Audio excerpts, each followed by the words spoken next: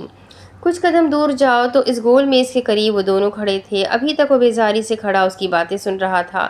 اس کا بس نہیں چل رہا تھا کہ اسے کوئی بھی چیز ملے اور وہ اسے نازلی کے منہ پر دے مارے تاکہ اس کا منہ تو بند ہو۔ نازلی اس کے چہرے پر اکتاہٹ کے تاثرات سمجھ گئی تھی لیکن اس کے باوجود بھی وہ ابھی تک یہاں سے نہیں گئی تھی۔ تمہیں پتہ ہے براق، میں نے تمہیں ادھر بہت مس کیا، مگر اب تم سے مل کر میری ساری اداسی ختم ہو گئی ہے۔ چلو کوئی پلان بناتے ہیں، کہیں ڈنر پر یا پھر لنچ پر چلتے ہیں، وہ ہمیشہ کی طرح کافی بے تکلفی سے اس سے کہہ رہی تھی اور یہ کہتے ہوئے وہ اس کے تھوڑا قریب ہوئی تو براق ایک دم پیچھے ہٹا۔ میں نہیں چل سکتا، اکتاہٹ سے کہتے ہوئے اس نے شانے اچکا کر کہا۔ نازلی کے تاثرات کچھ بگڑے۔ لیکن کیوں؟ چہرے پر مصنوعی سے دکھ کے تاثرات قائم کرتے ہوئے اس نے پوچھا تو براق نے گہری سانس لی اور اسے بیزاری سے دیکھا۔ کیونکہ یہ میرے اصولوں کے خلاف ہے، یہ کہتے ہوئے وہ سر جھٹک کر لمبے ڈگ بھرتا ہوا جانے لگا۔ براق میری بات تو سنو۔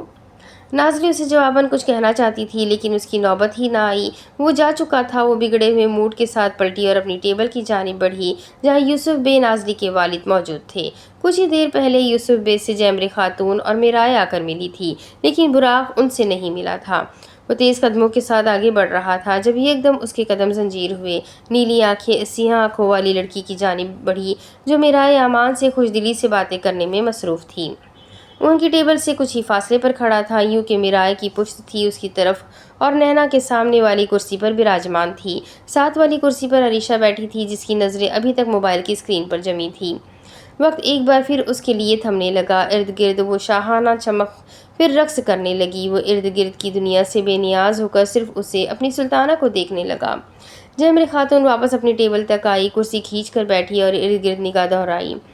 انہیں کچھ ہی قدموں کے فاصلے پر کھڑا براق دکھائی دیا۔ ان کی نگاہوں نے اس کا تعاقب کیا اور پھر ان کی نگاہیں اس کے تعاقب میں گئی جس پر اس کی نگاہیں جمی تھی۔ اسے دیکھ کر پتہ نہیں کیوں اسے ایسا محسوس ہوا جیسے اس میں کوئی خاص بات ہو، اور خاص بات تو واقعی اس میں تھی۔ پس منظر میں چلتے رومانوی نرم جیز موسیقی کی آواز مزید بڑھ سی گئی۔ جیمرے خاتون اس سیاہ آنکھوں والی لڑکی کو اور پھر براق کو دیکھنے کے بعد معنی خیز انداز میں زیر لب مسکرائی۔ براق امان کے چہرے پر موجود ناگواری اور بیزاری کی تاثرات کی جگہ اب گہرے، نرم اور الفت سے بھرے تاثرات نے لے لی تھی۔ اس سب کے باوجود بھی وہ اپنے دل پر یقین نہیں کرنا چاہ رہا تھا۔ ذہن بار بار ان خیالات کو جھٹک رہا تھا۔ جس کرسی پر یوسف بے وراجمان تھے، اس کے برابر والی کرسی پر ہی نازلی ٹانگ پر ٹانگ جمائے گردن اونچی کیے بیٹھی تھی۔ اس نے لاشعوری طور پر گردن موڑ کر ارد گرد دیکھا تو اسے وہ دکھائی دیا۔ اس کے چہرے پر ناسمجھی کے تاثرات ابھرے۔ وہ ایسے کیوں کھڑا تھا اور کسے دیکھ رہا تھا؟ وہ پہلے سمجھ نہ سکی اور پھر اس کی نظریں بھی اس پر پڑ گئی، وہ سیاہ آنکھوں والی لڑکی جس کے رخسار ہنس ہنس کر سرخ پڑ گئے تھے۔ نازلی نے فوراً سر جھٹکا اور ان سب خیالات کو ذہن سے نکال دینے پر زور دیا۔ وہ جیسا سوچ رہی ہے ویسا کچھ نہیں ہے، اس نے خود کو تسلی دی اور واپس اس کی طرف گردن موڑ کر متوجہ ہوئی۔ وہ خاموشی سے کھڑا اسے یوں ہی دیکھتا رہا، دنیا سے بے نیاز ہو کر، اور سیاہ آنکھوں نے ایک بار بھی ان نیلی آنکھوں میں نہیں دیکھا۔ شاید جو رنگ براق کے دل پر چھائے تھے انہوں نے نینا کے دل کو اپنے حصار میں نہیں لیا تھا۔ وہ اسے یوں ہی دیکھتا رہتا، اگر دور سے آتا وہ ویٹر جس کے ہاتھ میں ایک ٹرے تھی اور اس پر کافی کے 2 خالی مگ پڑے تھے، وہ اسے ٹکرا نہ جاتا۔ براق گڑبڑا کر رہ گیا۔ کافی کے مگ خالی تھے، اسے اس لیے بچت ہو گئی ورنہ کافی اس کے اوپر گر جاتی۔ وہ اس ویٹر سے معذرت کرتا ہوا جانے لگا، صرف ایک مرتبہ مڑ کر اسی آنکھوں والی لڑکی کو دیکھا اور پھر دھیرے سے ہنس کر سر جھٹکا۔ اسما سلطان مینشن سے باہر نکلا، موبائل سیاہ کوٹ کی جیب سے نکالا، کچھ لمحے وہاں کھڑے رہ کر میسیجز دیکھے اور پھر موبائل بند کر کے کوٹ کی جیب میں واپس ڈال دیا۔ ایک گہری سانس لی، اسے کچھ ہی دیر پہلے اندر گھٹن محسوس ہونے لگی تھی۔ نازلی کے ساتھ وہ ایسے ہی بیزار ہو جاتا۔ وہ اب واپس پلٹا اور اسما سلطان مینشن میں جانے لگا۔ ابھی اسے یہاں آدھا گھنٹہ مزید رکنا تھا۔ اب اس کے آگے کی کہانی میں آپ کو اگلی ویڈیو میں سناؤں گی کہ آگے کیا ہوگا۔ یہ جاننے کے لیے میرے ساتھ بنے رہیں۔ ویڈیو کو لائک کر دیں، چینل کو سبسکرائب کر دیں، بیل آئیکن کو ضرور دبا دیں، اور یہ ناول آپ لوگوں کو کیسا لگ رہا ہے کمنٹ کر کے ضرور بتائیں۔ ساتھ ہی اپنی کانٹیکٹس میں اس ناول کو ضرور شیئر کریں۔ نیو رائٹرز کو ہمیشہ سپورٹ کیا کرے اور انہیں آگے لکھنے کے لیے حوصلہ دیا کرے۔ تو ملتے ہیں اگلے ویڈیو میں، تب تک کے لیے اپنا خوب سارا خیال رکھیں، مجھے بھی دعا میں یاد رکھیں۔ اللہ حافظ۔